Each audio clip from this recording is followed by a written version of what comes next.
Just tapping the top is not going to work. Hey, it could. Who knows? I was going to say, maybe your body electric is like zzz.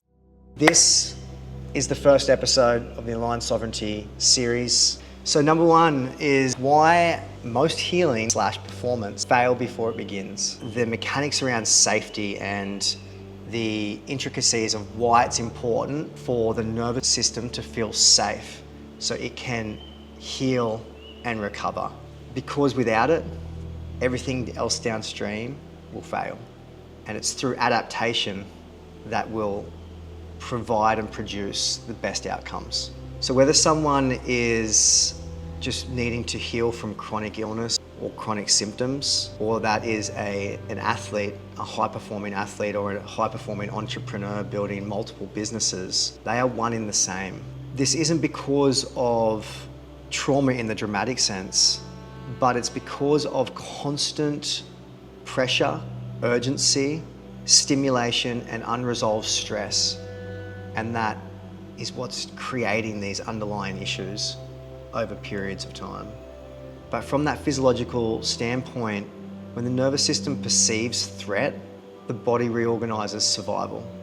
And it's in those survival mechanisms where cortisol is high and we're creating hormonal dysfunction or dysregulation. That's where a lot of these systemic issues begin to proliferate from. So cortisol and adrenaline rise, blood is redirected away from digestion and repair. Inflammatory signaling increases, as well as detoxification is then deprioritized. The body's mitigating and adapting to the stress as opposed to doing what it naturally does. In that essence, it's important to sit and realize when we're in these highly stressful states and we're not giving ourselves that time to down-regulate, we're actually creating more load on the nervous system, and the nervous system over time will break down. This is not a flaw, it's actually intelligence.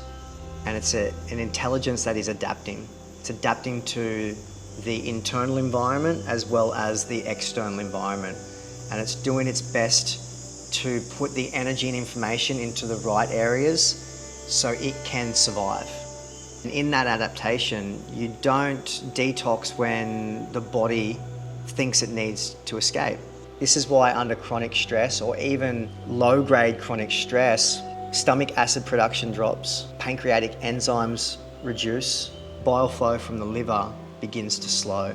So bile is one of the primary elimination routes for toxins and metabolic waste to be discharged from or with. So when stress suppresses bile, detox essentially begins to collapse and our body isn't getting rid of the waste or the pathogens or the metals or the endotoxins that it needs to get released out of the system. So for someone who is healing, this shows up as poor detox pathways. It shows up as fatigue as well as inflammation. In these states that the body has to, again, reorganize itself to mitigate what's taking place. For a high performer, the same physiology shows up as plateaus in their training, plateaus in their work. It shows up as slow recovery. They're not recovering as fast as what they were before. It can also show up in regards to waking up in the middle of the night to have to go to the toilet, or they're overthinking during their sleep. So they're getting poor sleep, which obviously is going to then impact their recovery. It's going to impact their rest and digest or rest and repair phases. And it's also going to increase the risk of injury. And this is where most athletes and as well as high performers will have injury or come down with some sort of chronic illness or disease in some capacity. This is where they are getting burnt out and they're not listening to what their physiology is actually saying. One beautiful analogy that I love to always share is, and it comes from Paul Chek, who I've studied a lot of Paul Chek's work extensively, is his analogy is when our physiology outdoes our philosophy, it's time to make change. And that can't be more truer across the board with everything that we do. If we have a belief that is creating a systemic issue, like I am a vegan, so I won't eat meat, I won't do all these things, that is going to have a impact on our physiology if our body's screaming for certain nutrients and vitamins that we're not getting from the diet itself. And I'm only using that as an example, so nothing against vegans at all. So as you can see, it's the same system, just different expressions. Whether you're working through healing for yourself, or you're working as an optimizer in the fields of your entrepreneurship or an athlete, the recovery is just as important, because healing and recovery go hand in hand. Inner standing is foundational in trauma-informed physiology, and it's clearly articulated and expressed in The Body Keeps the Score by Bessel van der Kolk. And he's done an amazing job in realistically sharing how a lot of our unconscious processes and inputs are stored in our body, and the more information that we're working through and getting through these days with how the fascial system actually works as a kinetic pathway of energy and information, that is realistically giving us a distinct feedback on why energy gets stored and stuck in certain parts of our body, and what it's actually giving us as a biofeedback to break free from any of the implications or the limitations that we've had inputted onto us, or we've inputted onto ourselves through repetition of how we think. And that energy and information is getting stored in our body. And there's so many amazing practitioners these days: Paul Chek, Ina Siegel, Byron Katie, Louise Hay, that have expressed the language of what the body's actually telling us. And it's also a part of the way I work with, not just within the detox programs, but also with my clients. It's a really beautiful way of really getting deep into the unconscious, subconscious processes that we just don't see. It's not about psychology per se, but it's more about the biology and what it's actually telling us. The body does not distinguish between emotional and physical threat. It's constantly moving between both of them. And so it only distinguishes between safe and unsafe. What is my environment feeling like right now? Am I safe or am I not safe?